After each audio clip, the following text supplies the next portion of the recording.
Hello,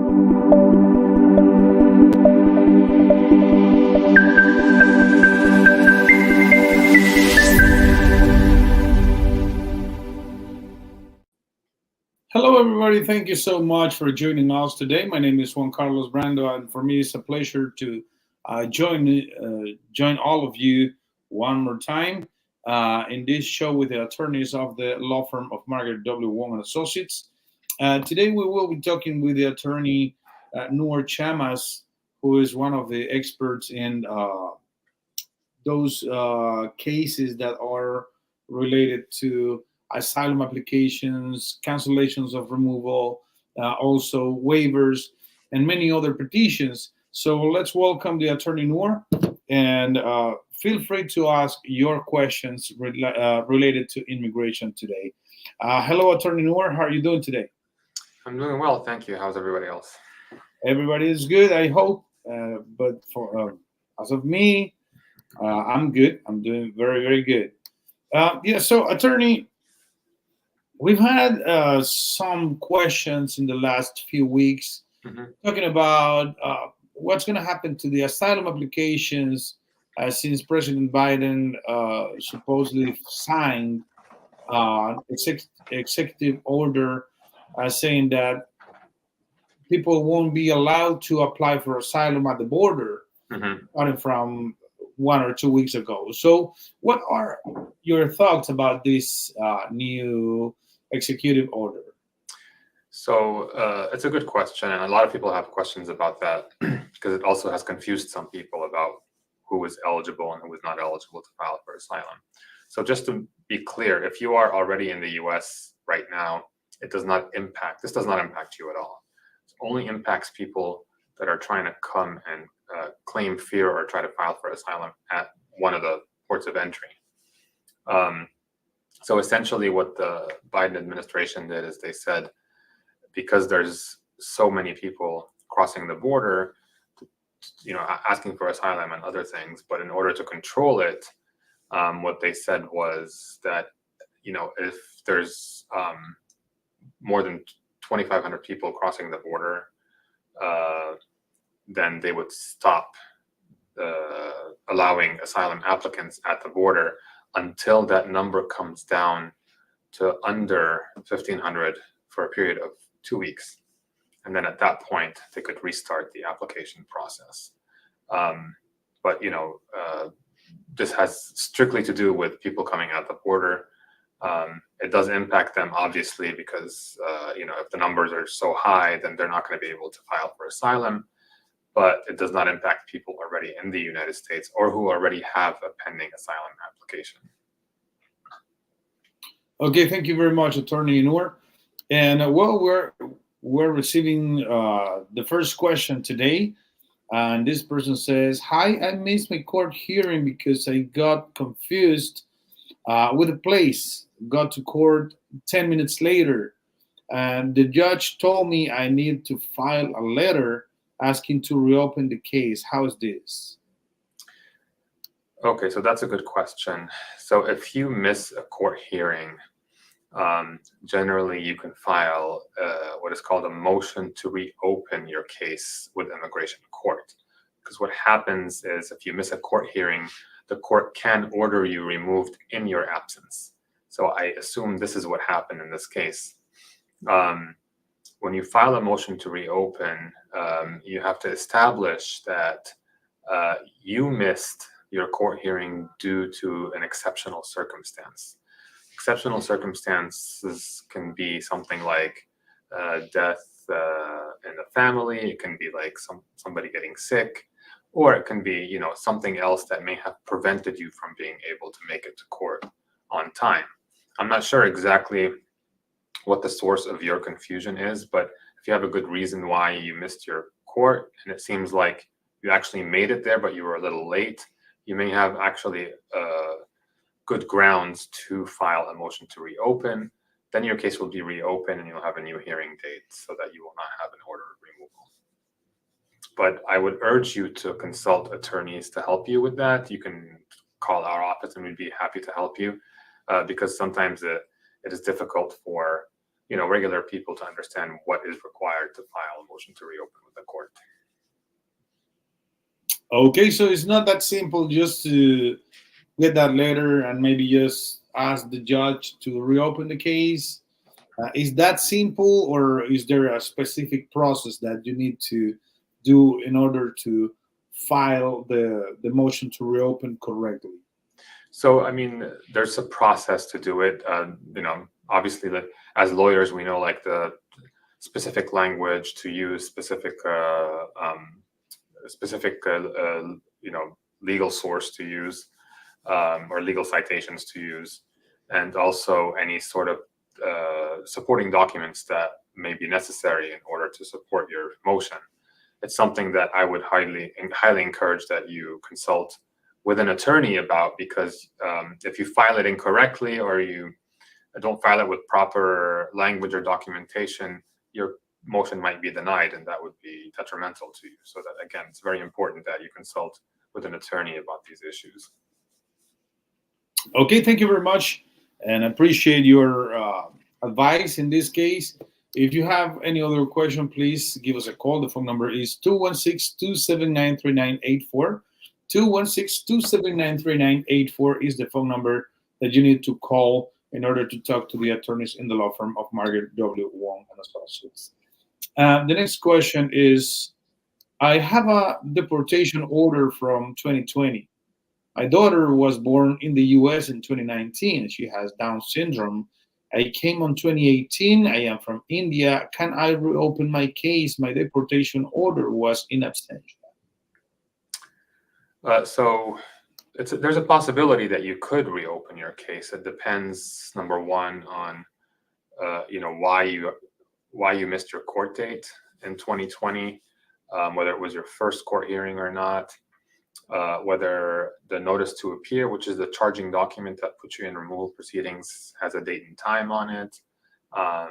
There's a lot of questions to be asked in order to figure out whether or not you could actually succeed in a motion to reopen your case.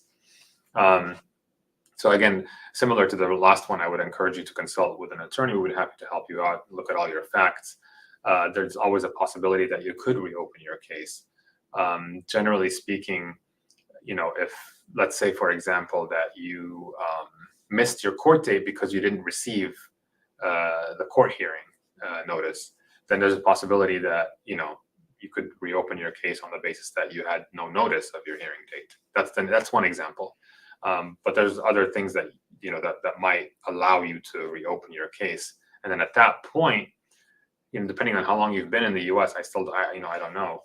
You could qualify for what is called cancellation of removal, based on the hardship to your daughter in this case.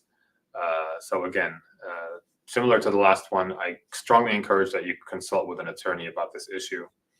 These things can get quite complicated, and it would be a good idea to have an attorney review your case and review your facts to tell you what options are available to you. Okay, perfect. Thank you very much, attorney. And don't forget, the phone number is 216-279-3984. 216-279-3984 is the law firm of the attorney Margaret W. Wong and Associates. They have over 60 people working in the law firm and in 7 cities of the United States. And also is about 15 attorneys working with the attorney Margaret W. Wong. And thank you so much, Attorney Noor, for taking some time today to answer the people questions. Pella says, my approved I-130 has been pending in the embassy for 8 months. I wrote to my congressman a few days ago. How long can I expect to have a feedback? The embassy is Cameroon.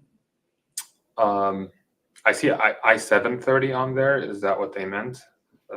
Yes. Okay, so the I-730 is the follow to join. That's when, if you have an immediate relative who was granted asylum, then they can file this petition for you to be given like derivative asylum and be allowed to enter the United States on that basis.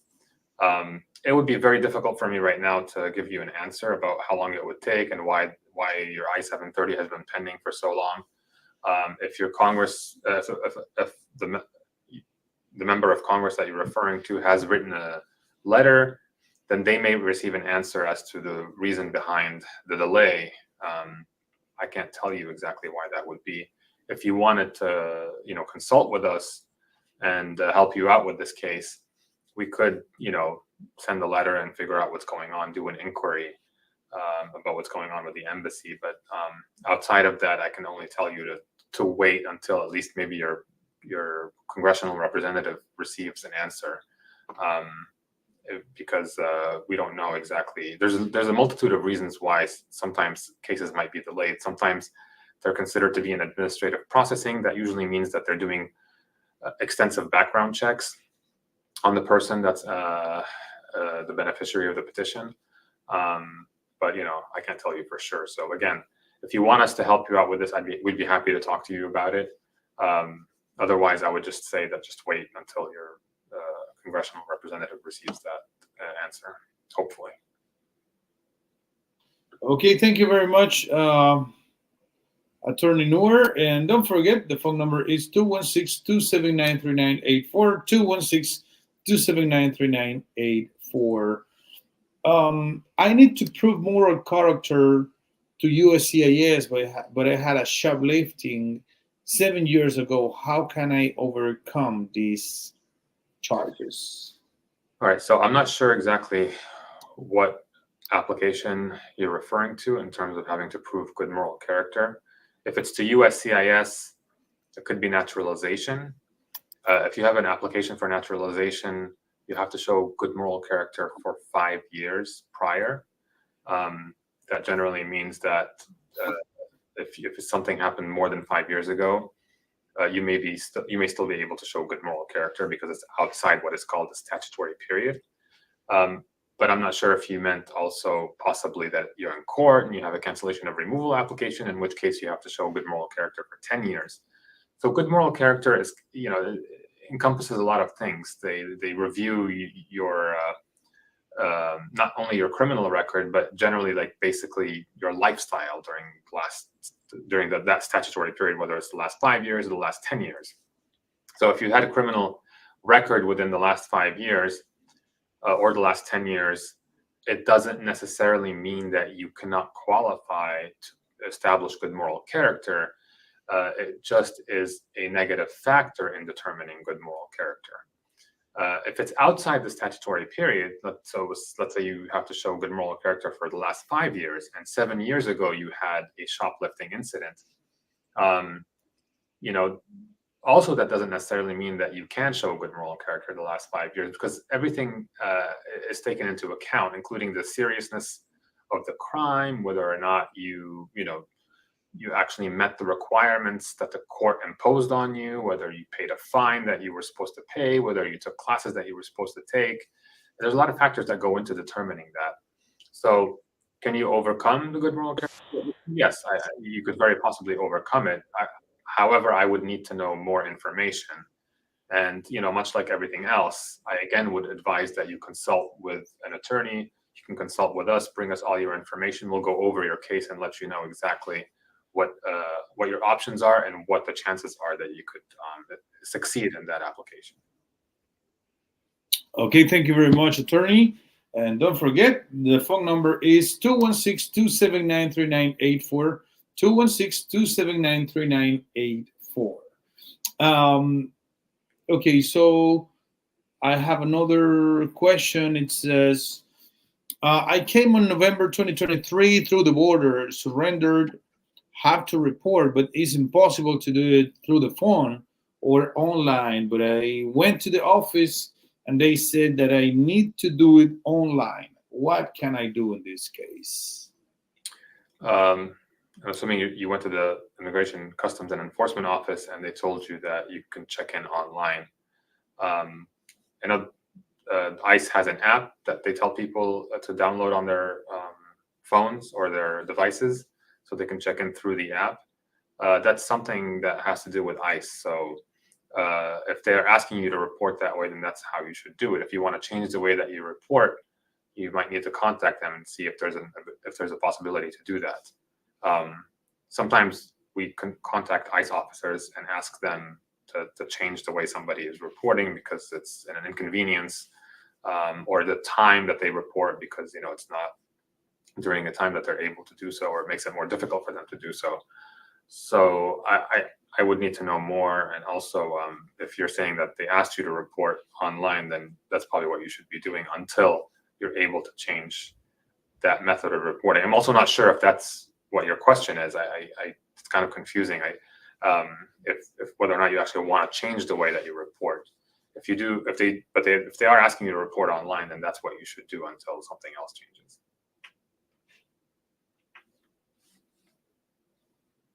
So, attorney, I know that there was a case in Columbus, Ohio. That was a Venezuelan person that was doing a lot of bad things in the country, telling people how to steal or how to do shoplifting in Walmart. He was also telling people that they could invade houses that are abandoned because it's supposed to be illegal in the United States of America.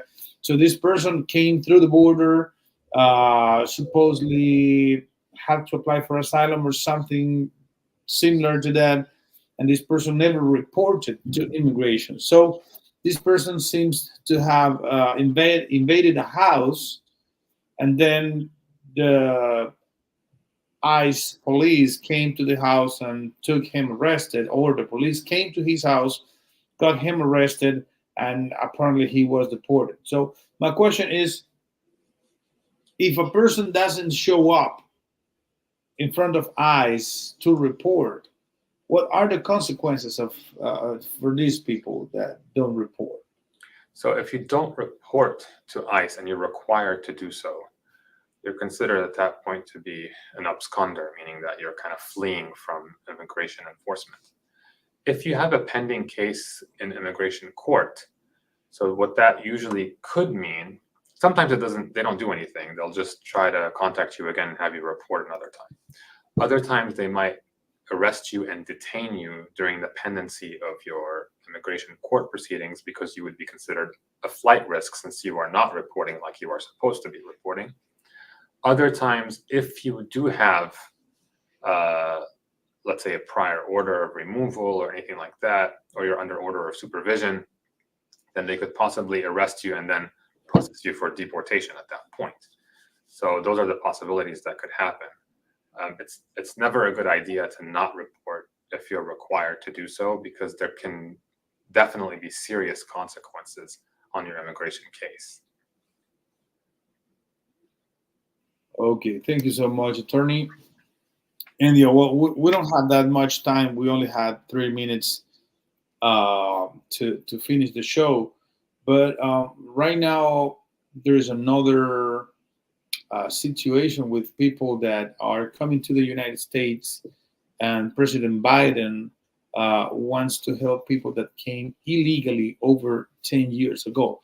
But before we talk about that, we have another question coming. My brother's immigration papers are at NBC for almost a year, hoping to get visa available in September. Application date was June 2016 through my mom, single over 21. Is that a normal wait time? So I'm assuming that it looks like from your question that the visa numbers are not available yet, and so that's what you're waiting for. If that's the case, then you can't process the visa until the visa numbers become available. I would have to look at the State Department visa bulletin. I don't know off the top of my head right now how long that waiting period is. If it's from June 2016, if your mother is a U.S. citizen or whether she's a lawful permanent resident, that would make a difference. However, a 1-year waiting period is actually pretty normal for the National Visa Center, even after the visa becomes available, based on processing times. So I wouldn't consider that out of the realm of normalcy or outside of normal processing times. But again, if there's something going on, I don't know, you would have to contact the NVC. If the visa numbers are still not available, and you should check the State Department visa bulletin to make sure of that, then that's probably why it hasn't been moving, because it can't be processed until those visas are available. If you have questions about it, though, specifically, you can contact our office and we'd be happy to help you out. Thank you very much, Attorney Noor. And yeah, going back to this last proposal from President Biden to help people that have been in the United States for over 10 years ago and that are married to an American citizen, that they could file and get relief in the United States. Can you tell us a little bit about that before we dismiss today? Yes, for sure. So President Biden issued a new executive action that came out sometime last week. Actually, specifically, it was June 17th.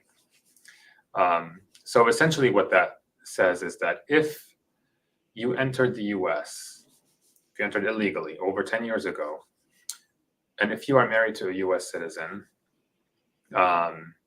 then you could potentially be able to file for something called a parole in place. What that does essentially is it creates a lawful entry for you in order to be able to then file an adjustment of status application that would then give you a green card in the US. Because when you enter illegally, even if you are married to a US citizen, you require an unlawful presence waiver before you're able to obtain permanent residence in the US. That would mean that you would have to file a waiver. The waiver has to be approved. Then you have to go back abroad to a US embassy and consular process from there before you're able to come back as an immigrant to the United States. What this would do, it would sort of eliminate the necessity of filing a waiver. It would allow you to stay in the US and adjust your status in the US. Now, there's specific requirements that they have listed currently. You have to have been in the United States for at least 10 years, starting June 17th, 2024, and going back.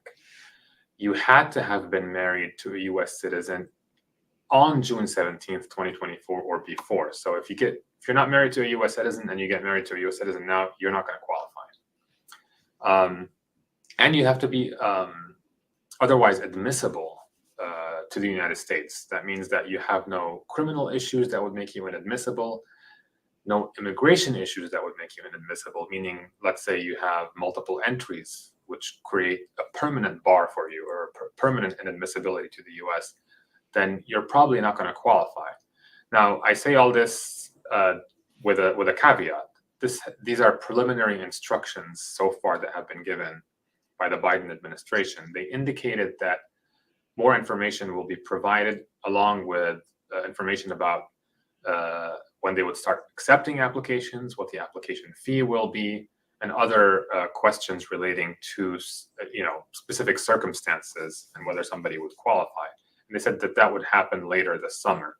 We don't know these specifics yet, but we know that in general, you had to have been in the US for at least 10 years, starting June 17th, 2024.